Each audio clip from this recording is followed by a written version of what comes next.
Hello everyone, welcome to class series. और आज के इस वीडियो के अंदर हम हमारे सेकंड पीयूसी हिंदी का फर्स्ट चैप्टर सुजान भगत के क्वेश्चन आंसर्स हम डिस्कस करने वाले हैं। मैं जितना हो सकेगा उतना स्लो बोलूँगा।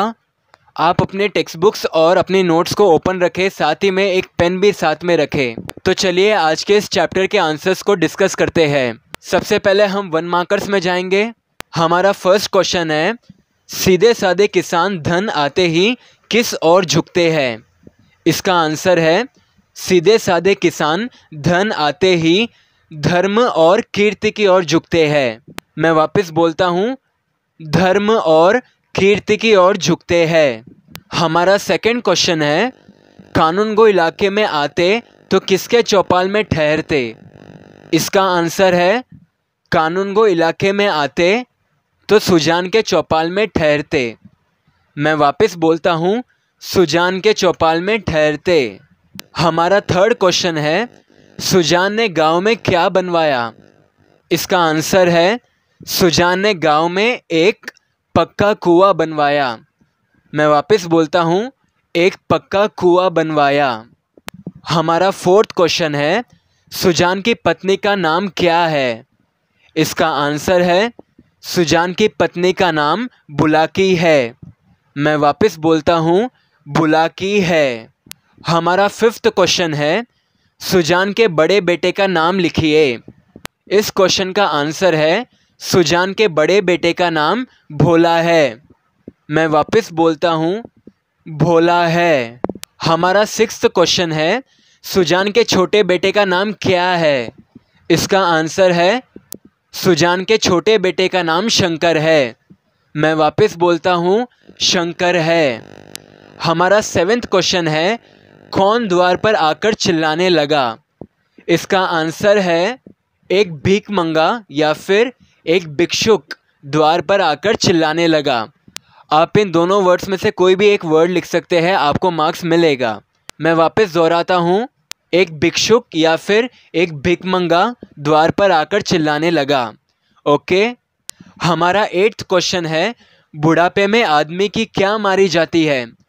इसका आंसर है, बुढ़ापे में आदमी की बुद्धि मारी जाती है। मैं वापस दोहराता हूँ, बुद्धि मारी जाती है। हमारा 9th क्वेश्चन है, घर में किसका राज होता है। इसका आंसर है, जो कमाता है उसी का घर में राज होता है। मैं वापस दोहराता हूँ, जो कमाता है उसी का घर में राज होता है। हमारा 10th क्वेश्चन है, कटिया का ढेर देखकर कौन दंग रह गई। इसका आंसर है, कटिया का ढेर देखकर बुलाकी दंग रह गई। मैं वापस बोलता हूँ, बुलाकी दंग रह गई। हमारा 11th क्वेश्चन है, सुजान की गोद में सिर रखे किन्हें अकथनीय सुख मिल रहा था। इसका जवाब है, सुजान की गोद में सिर रखे बैलों को अकथनीय सुख मिल रहा था। मैं वापस दोहराता हूँ, बैलों को अकथनीय सुख मिल रहा था।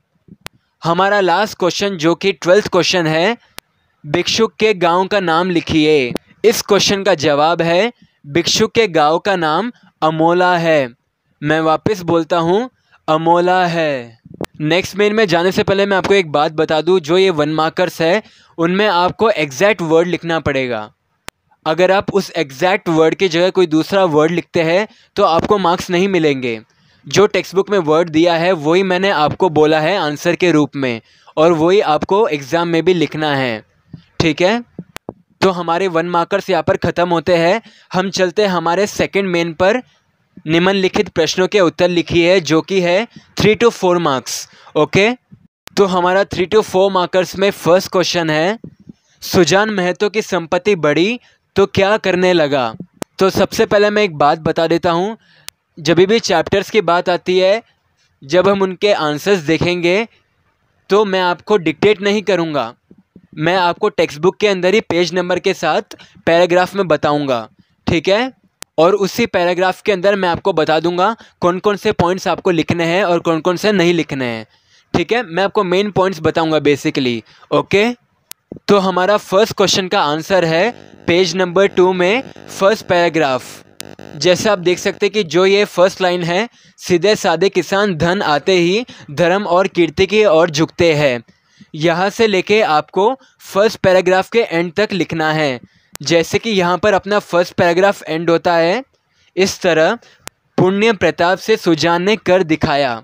अब आप मेरे को बोलेंगे इतना बड़ा आंसर तो हम लिख नहीं सकते, तो मैं आपको मेन पॉइंट्स बताऊंगा, आप वही लिखें, आपको पूरे मार्क्स मिलेंगे। ओके, तो आप जो फर्स्ट सेंटेंस देख रहे हैं, सीधे साधे किसान धन आते ही धर्म और कीर्ति की ओर झुकते हैं, यह पॉइंट आपको लिखना है। इस सेंटेंस के बाद जो हमारा नेक्स्ट सेंटेंस आता है, वह सेकेंड लाइन में आप देखिए, सुजान की खेती में कई साल से कंचन बरस रहा था। ठीक है, यह हमारा सेकंड सेंटेंस हो गया इस आंसर का। हमारा थर्ड सेंटेंस शुरू होता है इस आंसर का फिफ्थ लाइन से। ठीक है, कोई 2-2.5 हज़ार हाथ में आ गए, बस चित्त की वृत्ति धर्म की ओर झुक पड़ी, साधु संतों का आदर सत्कार होने लगा, द्वार पर धूनी जलने लगी, कानून को इलाके में आते तो सुजान महतो के चौपाल में ठहरते।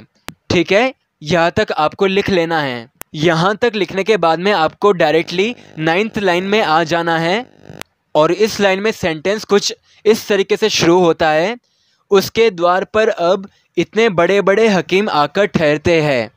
ठीक है, यह सेंटेंस आपको उसमें ऐड ऑन कर लेना है। इसके बाद में आप सीधे 11th लाइन पे आ जाइए। 11th लाइन में आपको एक सेंटेंस दिखेगा, कभी कभी भजन भाव हो जाता।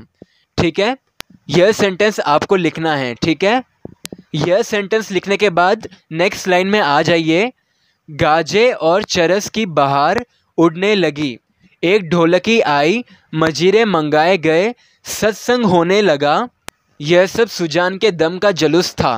यहाँ तक लिखने के बाद में नेक्स्ट लाइन में आ जाइए, कभी हकीम लोग छकते, कभी महात्मा लोग। यहाँ तक लिखने के बाद आपको लास्ट फिफ्थ लाइन में आ जाना है। वह लाइन कुछ इस तरीके से शुरू होती है, सबके सामने सिर झुकाए रहता, कई लोग यह ना कहने लगे कि धन पाकर इसमें घमंड हो गया है। गांव में कुल 3 कुएं थे, बहुत से खेतों में पानी ना पहुंचता था, खेती मारी जाती थी, तो सुजान ने एक पक्का कुआं बनवा दिया। कुएं का विवाह हुआ, यज्ञ हुआ, ब्रह्म भोज हुआ। यहाँ तक लिखने के बाद लास्ट सेकंड लाइन में आ जाइए, जो काम गांव में किसी ने ना किया वह बाप दादा के पुण्य प्रताप से सुजान ने कर दिखाया। आशा करता हूँ कि आपको फर्स्ट आंसर बराबर से समझ में आ गया होगा। अगर आपको नहीं आया है तो आप थोड़ा सा वापस बैक में जाके फर्स्ट आंसर को वापस सुन सकते हैं। आपको गौर से सुनना है और ध्यान रखना है मैं कौन सी लाइन में बोल रहा हूँ और कौन से सेंटेंस से स्टार्ट कर रहा हूँ। ठीक है, यहाँ पर मैं एक और बात क्लियर कर दूँ कि जैसे एक सेंटेंस है, सबके सामने सिर झुकाए रहता। ठीक है, ये एक ऐसा सेंटेंस है। अब आपको इस सेंटेंस को ऐसे लिखना है, सबके सामने सुजान सिर झुकाए रहता। ठीक है, आपको आंसर में मेंशन करना है कि कौन सिर झुका रहा है। ओके, मैंने आपको ऑलमोस्ट 95% आंसर बता दिया है, बस आपको सेंटेंस फॉर्मेशन करके अपने शब्दों में अपने तरीके से लिखे। ठीक है, हमारा सेकंड क्वेश्चन है, घर में सुजान भगत का अनादर कैसे हुआ। तो हमारे सेकंड क्वेश्चन का आंसर है पेज नंबर 4 में। जब आप पेज नंबर 4 में आ जाएंगे तो आपको सेकंड पैराग्राफ या फिर जो मिडिल पैराग्राफ है वह कुछ इस तरीके से शुरू होता है, सुजान के हाथों से धीरे धीरे अधिकार छीने जाने लगे, किस खेत में क्या बोना है, किसको क्या देना है, किसको क्या लेना है, किस भाव क्या चीज़ बिकी, ऐसी ऐसी महत्वपूर्ण बातों में भी भगत जी की सलाह न ली जाती थी। भगत जी के पास कोई जाने ही ना पाता, दोनों लड़के या स्वयं बुला के ही दूर से मामला तय कर लिया करती। गांव भर में सुजान का मान सम्मान बढ़ता था, मगर अपने घर में घटता था। लड़के उसका सत्कार अब बहुत करते, हाथ से चरपाई उठाते देख लपक कर खुद उठा लेते, चिलम ना भरने देते, यहाँ तक कि उनकी धोती छाटने के लिए भी आग्रह करते थे। मगर अब अधिकार सुजान के हाथ में ना था, वह अब घर का स्वामी नहीं मंदिर का देवता था। तो यह इतना सब कुछ आपको सेकंड आंसर में लिखना पड़ेगा। ओके, एक और बात मैं आपको बताना भूल गया, जब भी आप 3 मार्कर्स या फिर 4 मार्कर्स के आंसर्स लिखना शुरू करते हैं तो आपको सीधा आंसर्स नहीं लिखना है। आपको स्टार्टिंग में एक सेंटेंस लिखना 100% मैंडेटरी है, और वो सेंटेंस है, इसे गौर से सुनना। प्रस्तुत प्रश्न हमारी पाठ्य पुस्तिका साहित्य गौरव के अध्याय सुजान भगत पाठ से लिया गया है।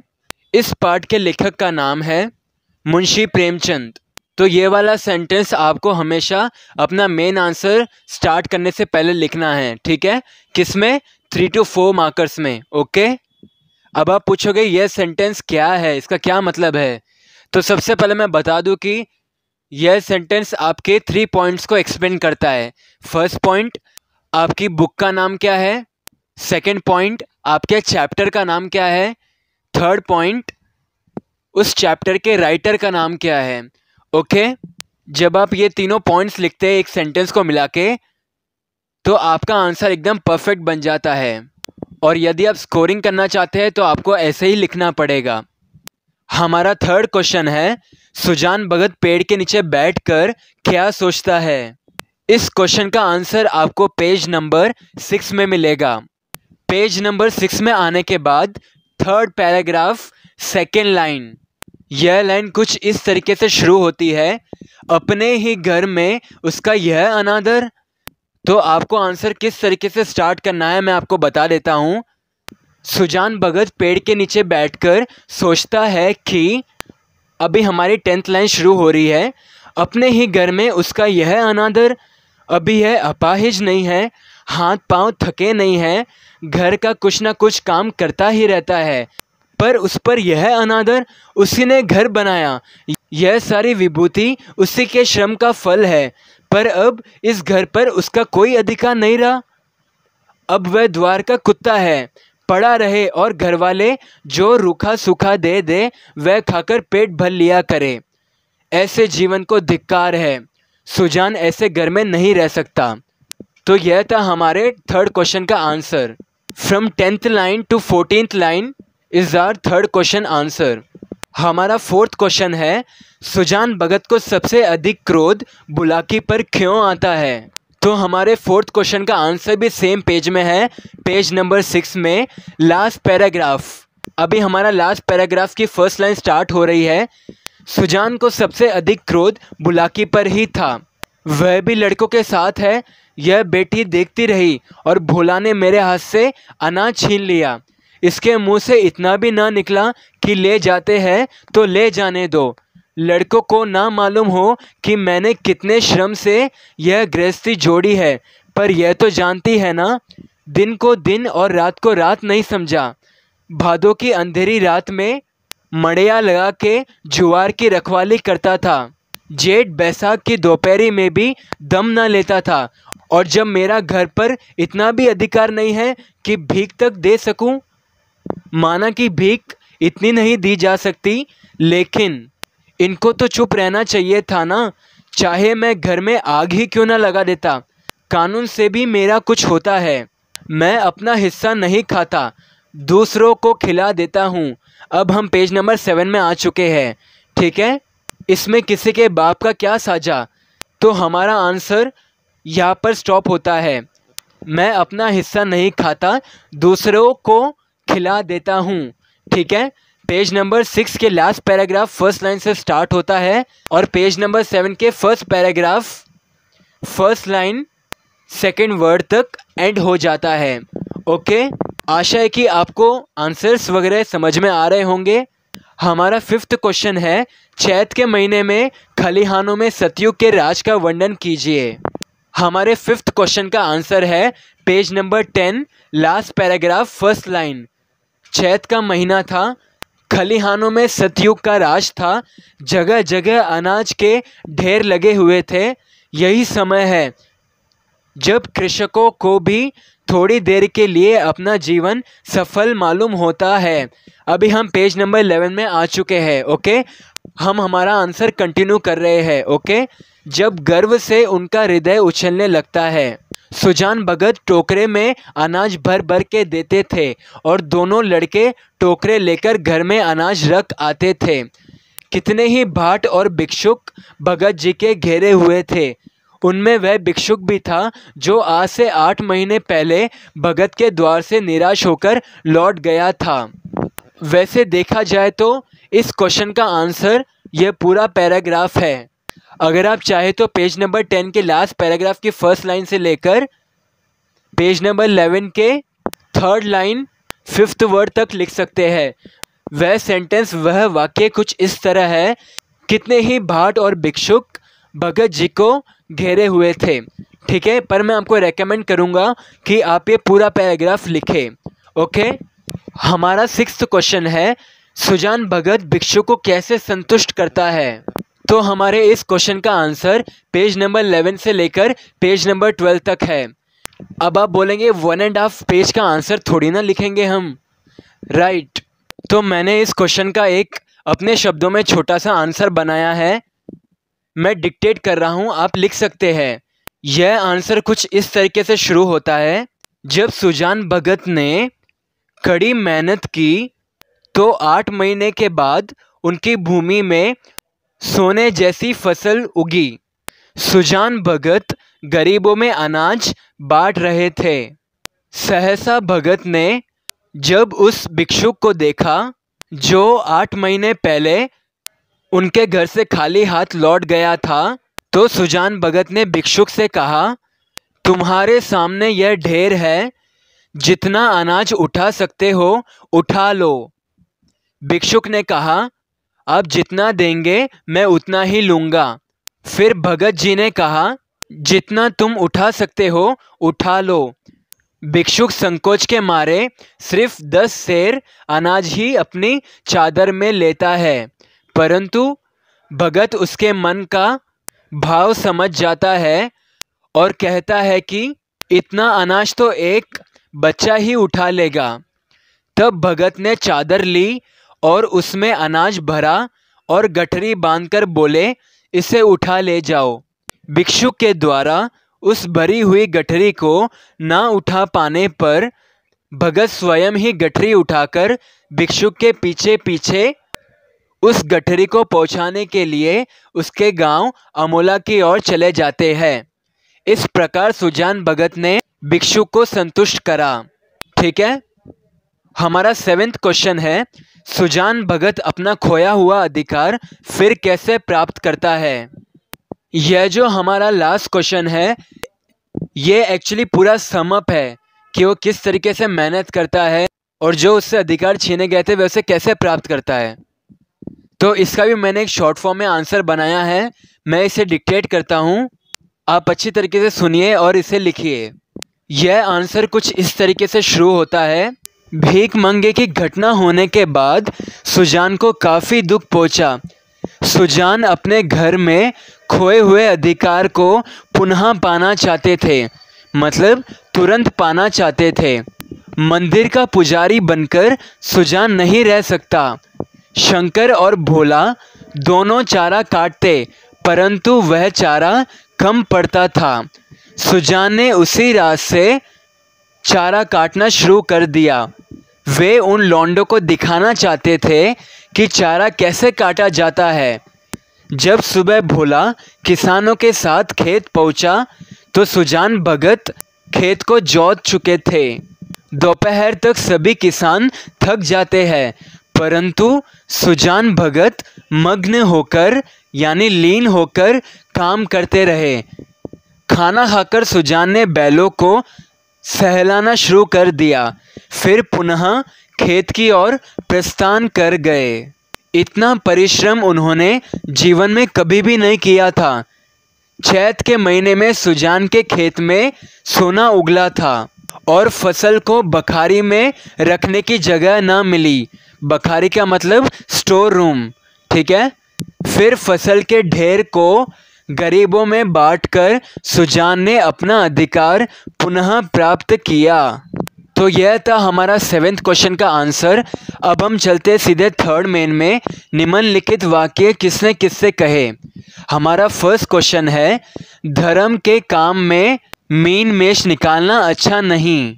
इस क्वेश्चन का आंसर है, इस वाक्य को सुजान भगत ने बुलाकी से कहा। हमारा सेकंड क्वेश्चन है, दिन भर एक ना एक खुचड़ निकालते रहते हैं। इस क्वेश्चन का आंसर है, इस वाक्य को भोला ने अपनी माँ बुलाकी से कहा। हमारा थर्ड क्वेश्चन है, आधी रोटी खाओ, भगवान का भजन करो और पड़े रहो। हमारे इस क्वेश्चन का आंसर है, इस वाक्य को बुलाकी ने अपने पति सुजान भगत से कहा।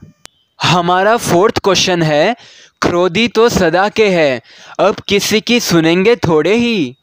हमारे इस क्वेश्चन का आंसर है, इस वाक्य को बुलाकी ने अपने बड़े बेटे भोला से कहा। हमारा लास्ट क्वेश्चन है, बाबा इतना मुझसे उठ ना सकेगा।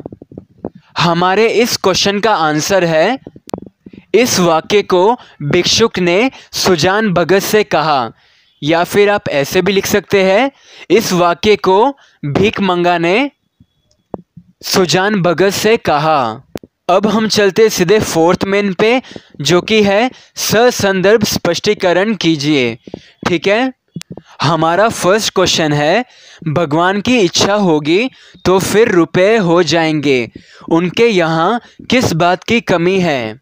अभी यह जो हमारा सहसंदर्भ है वह पाठ से है। ठीक है, हमारे सहसंदर्भ में दो प्रकार है, पहला है पाठ से और दूसरा है कविता से। तो अभी मैं सीधा फर्स्ट सहसंदर्भ का आंसर बोलता हूँ। तो इसमें आपको 4 पॉइंट्स लिखने हैं। पहला है प्रसंग, दूसरा है संदर्भ, तीसरा है व्याख्या, चौथा है विशेषताएं। मैं इन सब के आपको आंसर बताऊंगा। ठीक है, हमारा फर्स्ट है प्रसंग। अब आप मेरे से पूछेंगे प्रसंग में क्या आएगा। प्रसंग में आपका वही फर्स्ट सेंटेंस आएगा जो आपने 3 to 4 मार्कर्स के फर्स्ट सेंटेंस में लिखा था।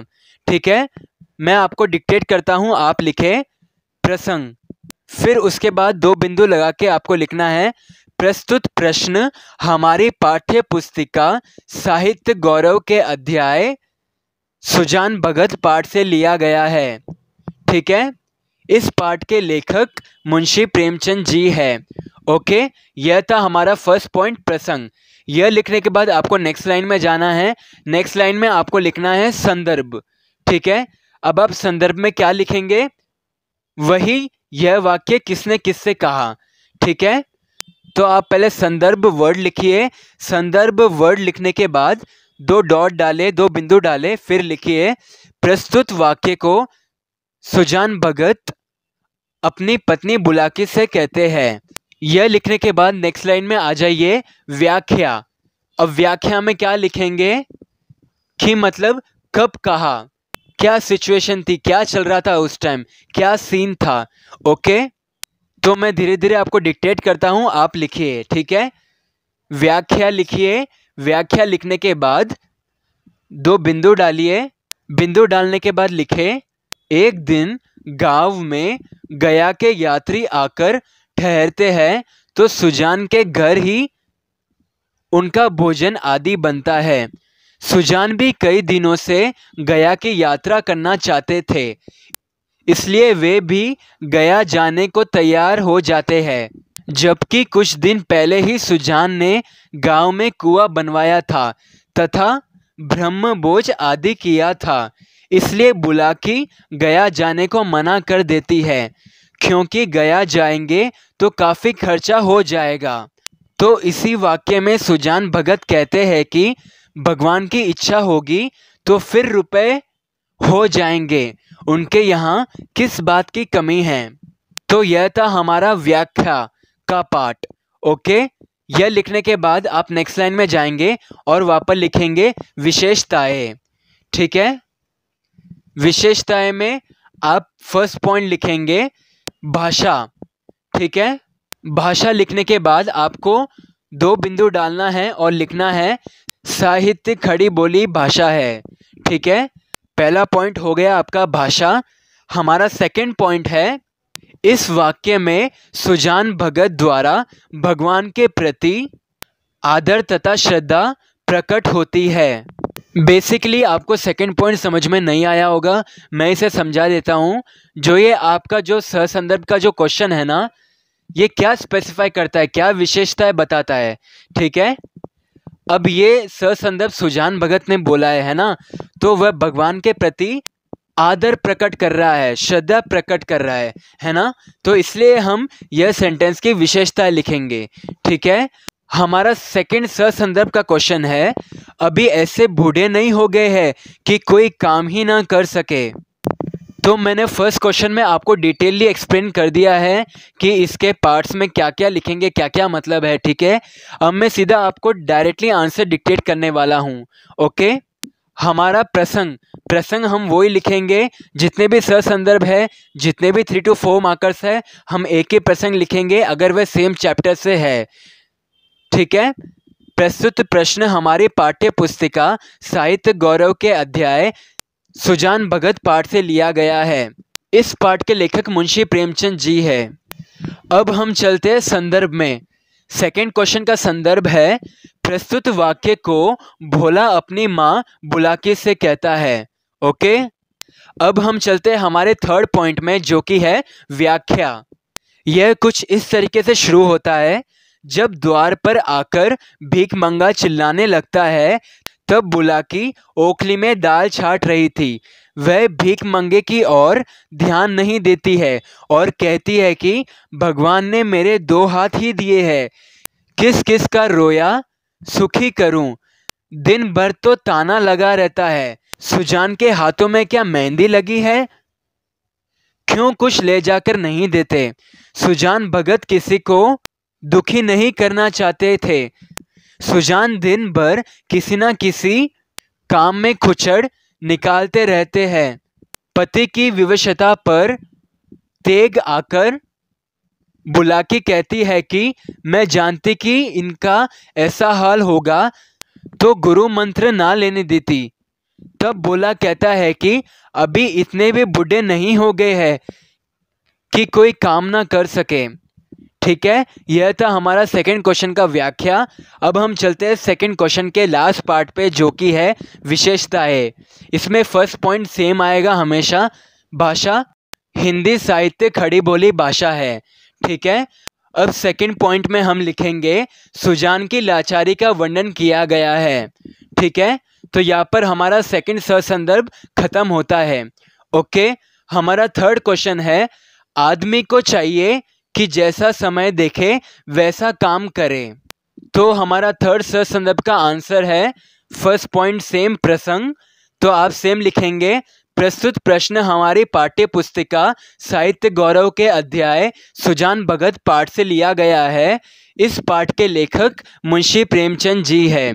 ओके, फर्स्ट पॉइंट कंप्लीट हुआ। सेकंड पॉइंट में जाते हैं संदर्भ।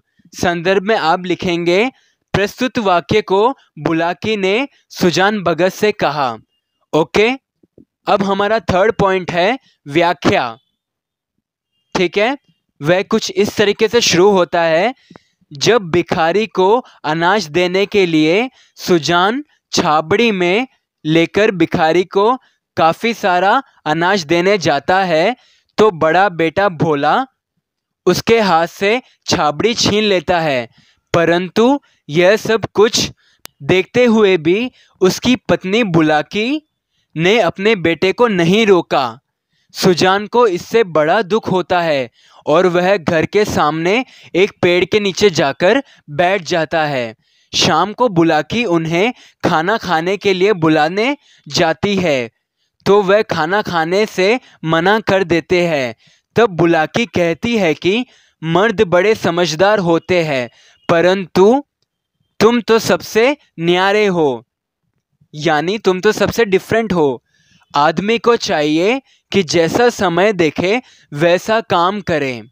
ठीक है, तो यह था हमारा थर्ड संदर्भ का व्याख्या पाठ। अब हम थर्ड पॉइंट के बाद 4 पॉइंट लिखेंगे विशेषताएं। विशेषताएं में फर्स्ट पॉइंट सेम आएगा, भाषा लिखेंगे, उसके आगे 2 बिंदु डाल के लिखेंगे हिंदी साहित्य खड़ी बोली भाषा है। ओके, उसके नीचे सेकंड पॉइंट लिखेंगे, इस वाक्य में व्यक्ति को समय के अनुसार बदलने का संकेत दिया है। हमारा फोर्थ संदर्भ है, अब तक जिस घर में रास किया उसी घर में पराधीन बनकर वह नहीं रह सकता।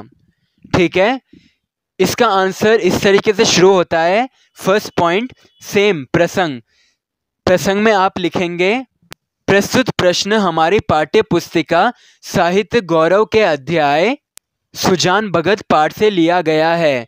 इस पाठ के लेखक मुंशी प्रेमचंद जी हैं। हमारा सेकंड पॉइंट है संदर्भ। प्रस्तुत वाक्य को सुजान भगत ने बुलाकी से कहा। हमारा थर्ड पॉइंट है व्याख्या।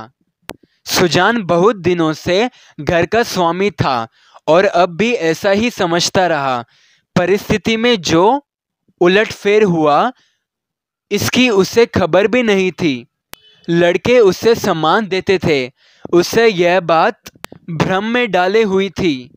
लड़के उसके सामने चीलम नहीं पीते, खाट पर नहीं बैठते। क्या यह सब उसके गृह स्वामी होने का परिणाम न था? पर अब भीख मांगे की घटना के बाद उसे ज्ञात हुआ कि यह सब उसके स्वामित्व का परिणाम नहीं है। सुजान को अपने अधिकार पुनः चाहिए थे। वह इस घर पर इन सब लोगों का अधिकार नहीं देख सकते थे। अब तक जिस घर में राज किया उसी घर में पराधीन बनकर वह नहीं रह सकता। नेक्स्ट हम नीचे लिखेंगे विशेषताएं। विशेषताएं में फर्स्ट पॉइंट लिखना है भाषा। भाषा क्या है? हिंदी साहित्य खड़ी बोली भाषा है। ओके। सेकंड पॉइंट है इस वाक्य से सुजान की मन स्थिति मालूम होती है। ठीक है। हमारा लास्ट संदर्भ है जो कि फिफ्थ संदर्भ है। अच्छा, तुम्हारे सामने यह ढेर है, इसमें से जितना अनाज उठाकर ले जा सको ले जाओ। तो हमारा फिफ्थ संदर्भ के आंसर के पार्ट में आते हैं।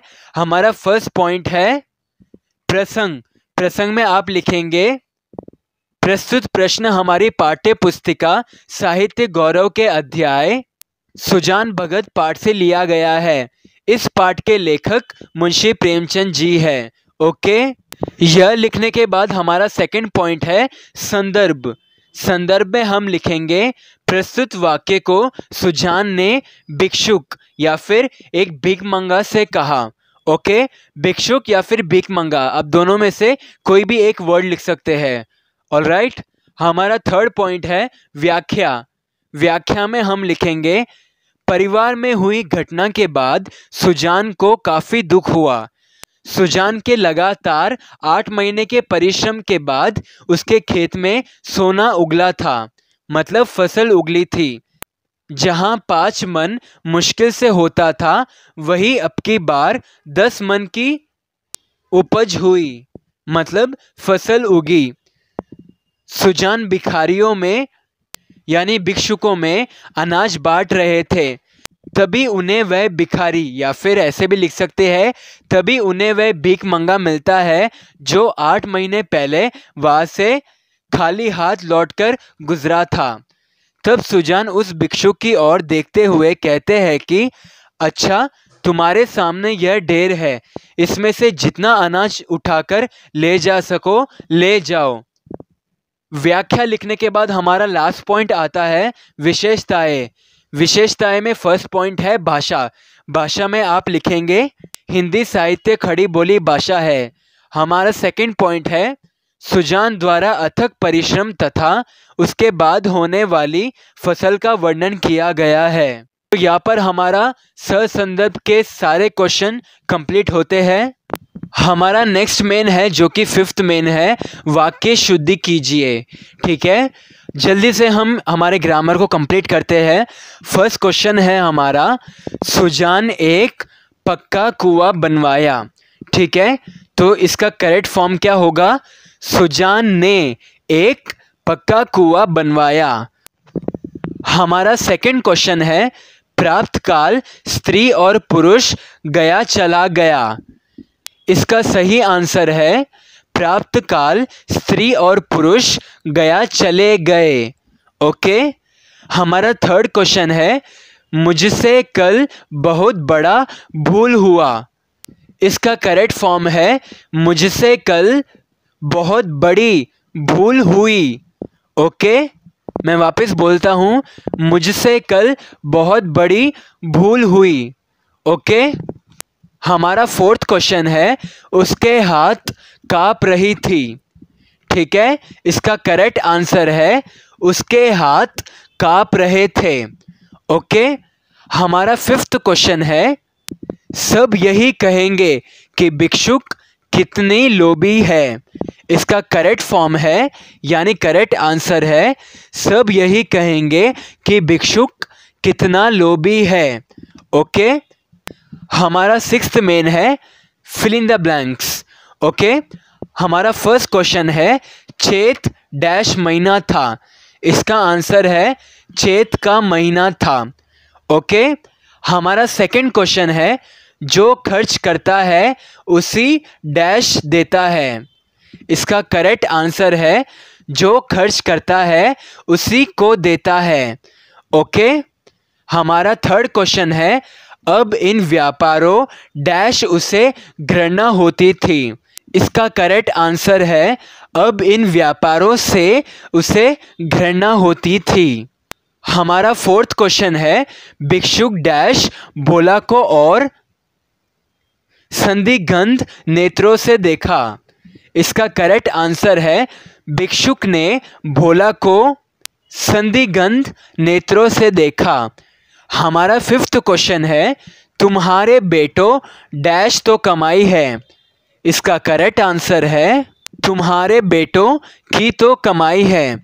ओके, हमारा यहाँ पर 6th मेन कंप्लीट होता है। चलिए हम चलते 7th, वह है काल बदलिए। निम्नलिखित वाक्य को सूचना अनुसार बदलिए। ओके, हमारा फर्स्ट क्वेश्चन है, सुजान के खेत में कंचन बरसता है। अब क्वेश्चन क्या दिया है, भविष्य काल में बदलिए। ओके, तो इसका करेक्ट आंसर है, सुजान के खेत में कंचन बरसेगा। हम फ्यूचर में कर रहे हैं, भविष्य काल में कर रहे हैं, तो इसका आंसर यही होगा, कंचन बरसेगा, बरसेगा। ओके, फ्यूचर में। ओके, हमारा सेकंड क्वेश्चन है, सुजान के मन में तीर्थ यात्रा करने की इच्छा थी। ओके, क्वेश्चन क्या है, वर्तमान काल में बदलिए। ओके, तो इसका करेक्ट आंसर है, सुजान के मन में तीर्थ यात्रा करने की इच्छा है क्या रिप्रेजेंट करता है, प्रेजेंट टेंस, प्रेजेंट टाइम, वर्तमान काल। ओके, मैं वापस दोहराता हूं, इसका करेक्ट आंसर है, सुजान के मन में तीर्थ यात्रा करने की इच्छा है। ओके, हमारा थर्ड क्वेश्चन है, शंकर गाड़ी में नारियल भरकर लाता है। ओके, क्वेश्चन क्या है, भूतकाल में बदलिए, मतलब पास्ट टेंस में कन्वर्ट करना है। ठीक है, जो बीत चुका है। तो इसका करेक्ट आंसर है, शंकर गाड़ी में नारियल भरकर लाता था। मैं वापस रिपीट करता हूं, नारियल भरकर लाता था। ओके, था रिप्रेजेंट पास्ट टेंस। ओके, तो चलिए लास्ट थर्ड मेन जो कि हमारा है 8th मेन, अन्य लिंग रूप लिखिए। फर्स्ट वन भिखारी, इसका करेक्ट आंसर है भिखारिन। सेकंड वन पुजारी, पुजारिन। थर्ड वन आदमी, औरत। फोर्थ वन पिता, माता। फिफ्थ वन विद्वान, विदुषी। ठीक है, मैं साथ ही साथ आंसर ही बोल रहा हूं। ओके, 6th वन साधु, साध्वी। ओके, 7th वन भगवान, भगवती। ओके, 8th वन स्त्री, पुरुष। हमारा 9th मेन है अन्य वचन रूप लिखिए। फर्स्ट वन घर, घर।